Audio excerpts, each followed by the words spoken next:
Good morning, America.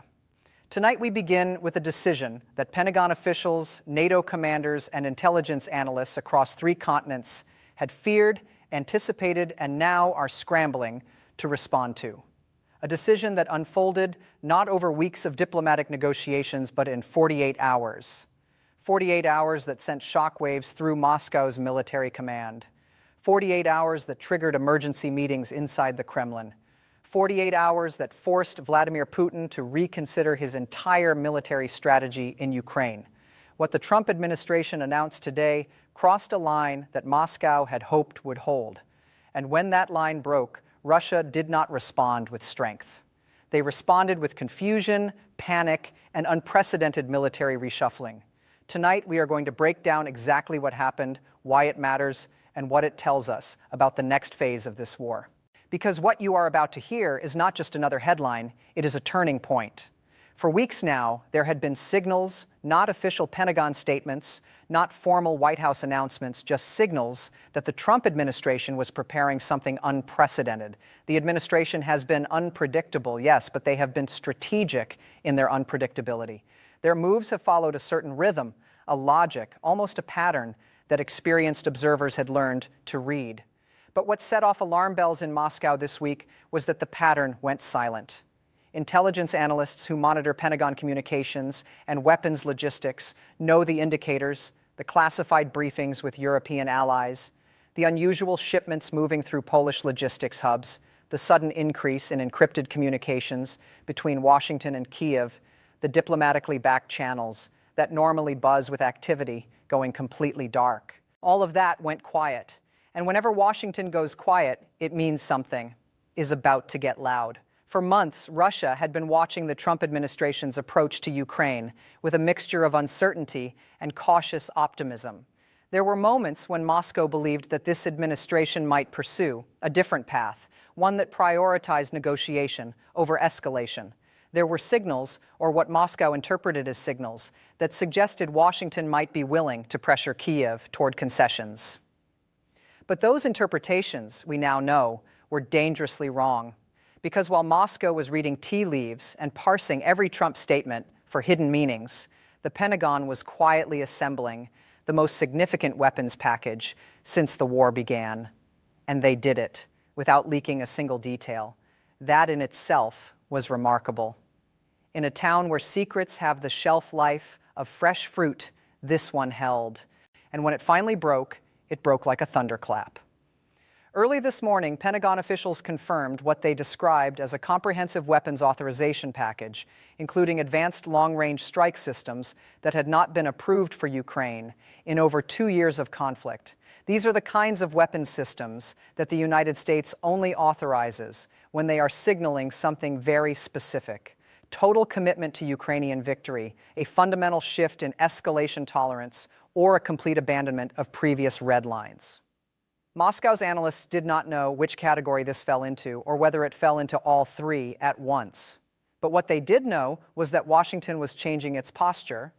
And when a superpower shifts its military posture without explanation, even by inches, the Kremlin pays attention. The package, according to sources speaking with multiple outlets, includes several categories of weapons that Ukraine has been requesting for months.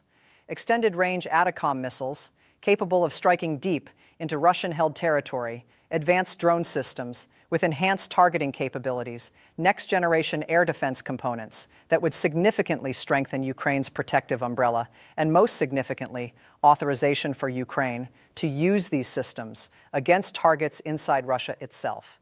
That last point is what made Moscow's blood run cold. For years, Washington had maintained a careful distinction: weapons for defense, not for striking Russian territory.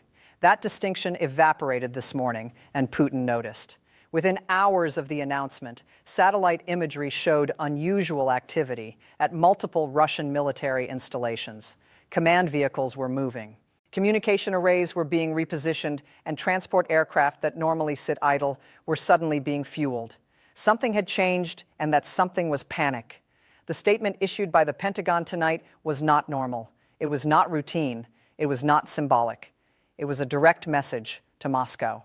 Official after official, briefing after briefing, described Russia's recent actions as provocative, destabilizing, and perhaps most importantly, directly threatening to European security in ways that demanded a decisive response.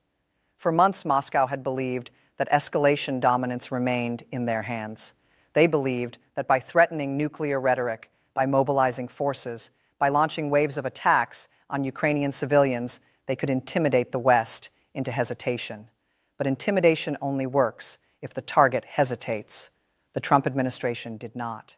In fact, their response today was among the most decisive we have seen in this entire conflict. Here is what we know. Within hours of the weapons authorization becoming public, Ukrainian forces began repositioning assets. These were not the typical defensive arrangements we have seen over the past months. These were offensive preparation systems and units that Ukraine only deploys when they are preparing to fundamentally alter the battlefield dynamics. Military analysts watching the movements described them as methodical, precise, and clearly pre-planned. This was not a reaction. This was an execution. Ukraine had been waiting for this authorization, and the moment it came, they moved. The speed of that movement tells us something important. Kyiv and Washington had been coordinating this for weeks, possibly months, in complete secrecy. Moscow, despite its extensive intelligence apparatus, was caught completely off guard. And when you catch a nuclear superpower off guard, the results can be unpredictable. Tonight, we are seeing just how unpredictable. Tonight, multiple sources confirmed that Ukraine has already begun integrating the newly authorized weapon systems into their operational planning. But more importantly, they have begun using them. Within 12 hours of the announcement, Ukrainian forces launched precision strikes on military targets that had previously been considered untouchable. They hit a major logistics hub in the Belgorod region that had been funneling supplies to Russian forces in eastern Ukraine. They hit a command and control facility that intelligence analysts believe was coordinating drone attacks on Ukrainian cities.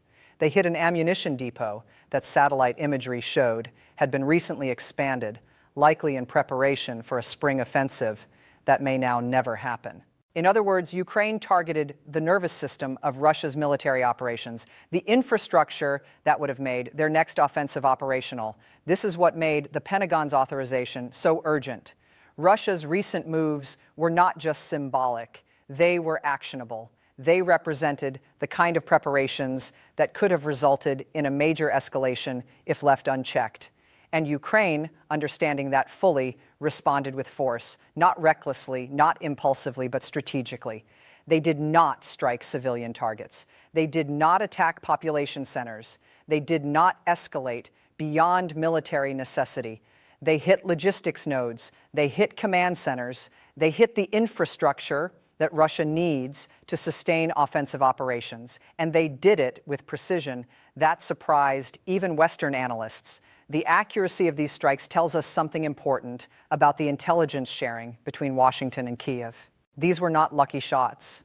These were surgical strikes based on real-time intelligence, which means the partnership between American intelligence and Ukrainian military operations has reached a new level of integration. And that integration is what has Moscow scrambling tonight, because they are not just facing Ukrainian forces anymore.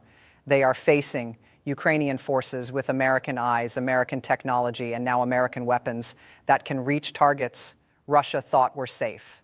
Nothing is safe anymore, and Putin knows it. And here is where the story becomes even more significant. Intelligence analysts now believe that Russia's recent provocations were designed to test the resolve of the Trump administration after months of mixed signals. Putin wanted to see whether Washington would blink, whether the administration's unpredictability would translate into paralysis, whether domestic political considerations would prevent decisive action. But instead, the opposite happened. The Trump administration did not blink. They responded with an authorization package that was so comprehensive, so significant, that even Moscow noticed. You do not get the Kremlin's attention easily. They are masters of propaganda, of dismissing Western actions as irrelevant or theatrical. But today, there were no dismissive statements from Russian officials. There was only silence and then movement.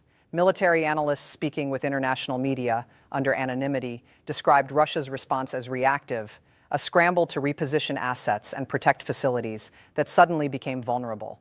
This is not how a confident military power behaves. This is how a power that has been caught off guard behaves.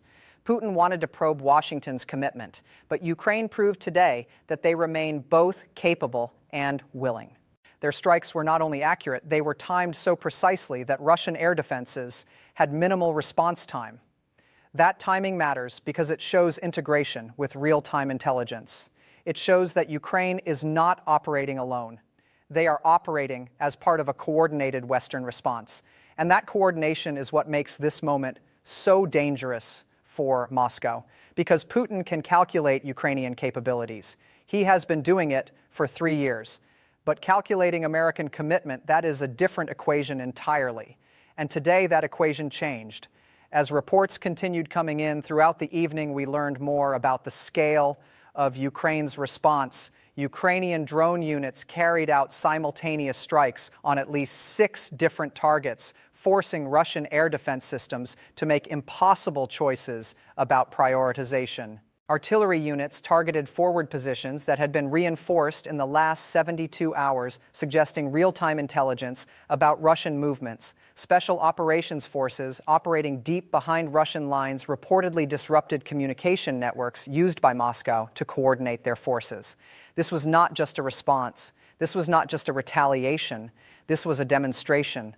This was a message. And that message is the one thing Russia has struggled to counter since this war began.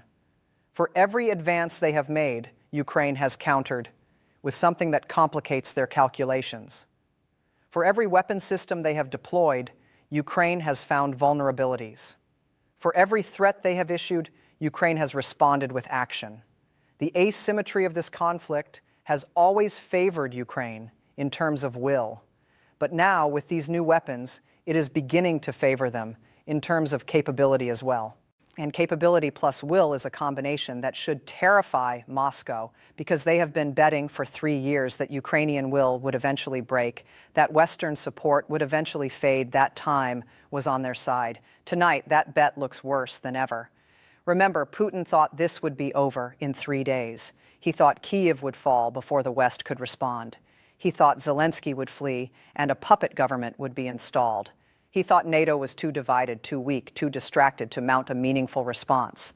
But tonight, the exact opposite is happening. Kyiv still stands stronger and more defiant than ever.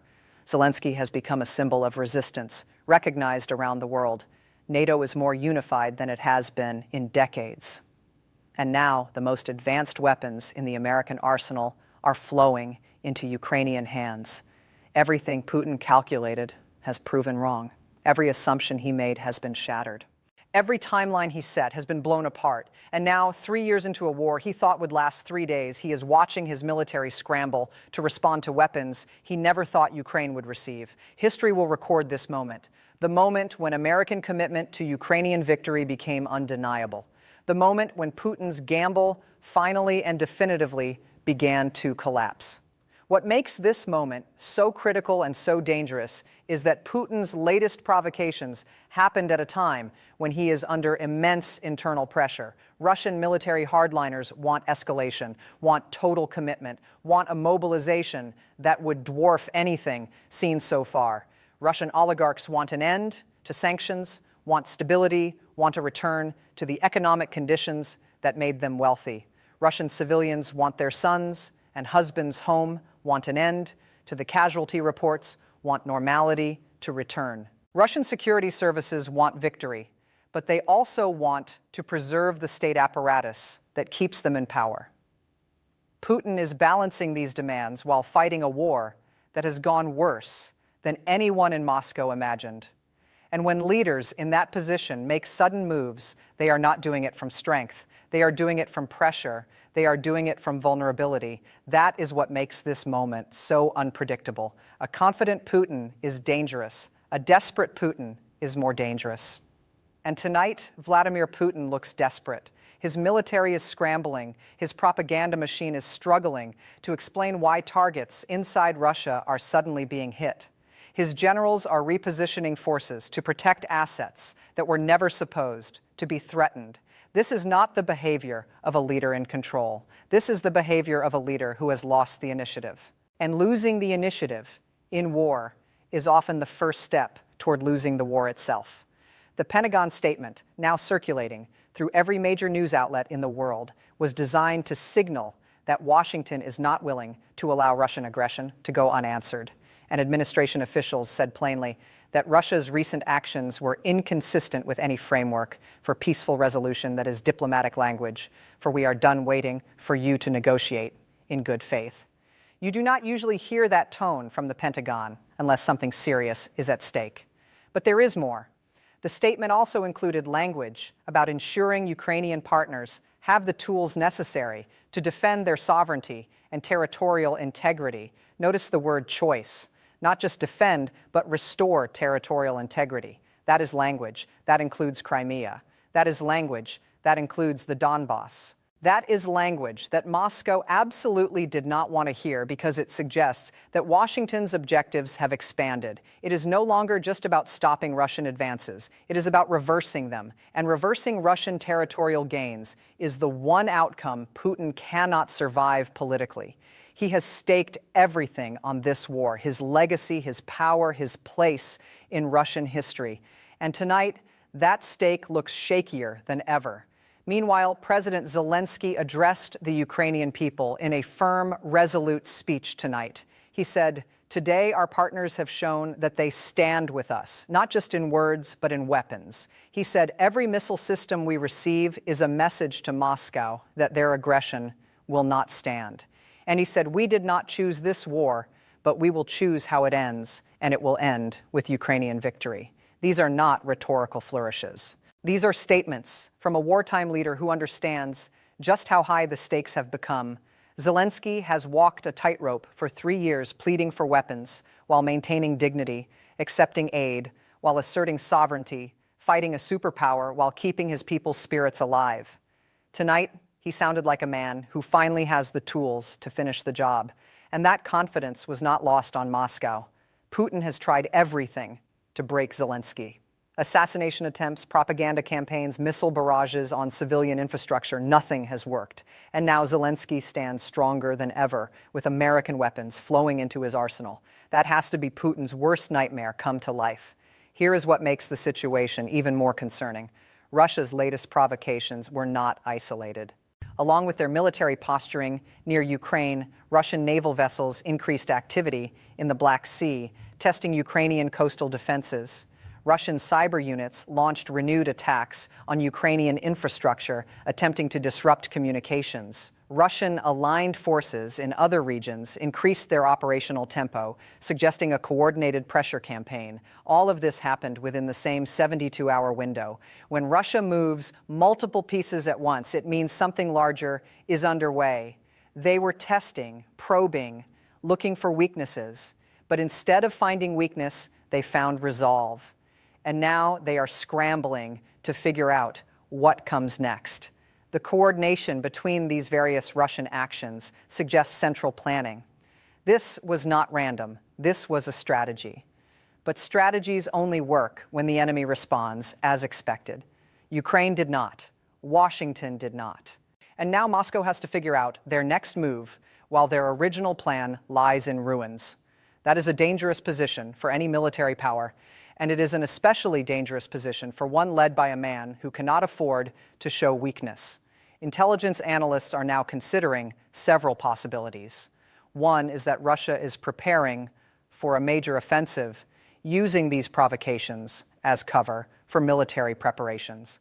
Another is that Russia is attempting to create diplomatic leverage, escalating tensions to force negotiations on favorable terms. A third possibility, the one worrying officials the most, is that Russia is attempting to test whether tactical nuclear threats might cause Western hesitation. But today, Ukraine took that card off the table. They did not hesitate when authorization came. They did not wait for further diplomatic consultations.